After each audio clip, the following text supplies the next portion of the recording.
Could जो है first form के साथ कब इस्तेमाल होता है? गुज़रे वक्त में काबिलियत, ताकत या सलाहियत ज़ाहिर करने के लिए। उर्दू जुमलों में सका, सकी, सके, सकता था, सकती थी, सकते थे वगैरह आता है और कुड के साथ वर्ब की फ़र्स्ट फॉर्म इस्तेमाल होती है।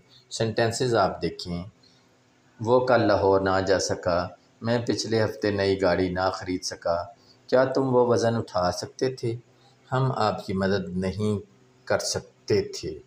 ठीक है, अब आपने इसको कैसे करना है? He could not go to Lahore yesterday, I could not buy a new car in the last week, could you lift that weight, we could not help you. अब इन सेंटेंसेस पे गौर करें, अच्छी तरह समझें। शहबाज चीमाज़ लेक्चर्स को सब्सक्राइब कर लें। शुक्रिया।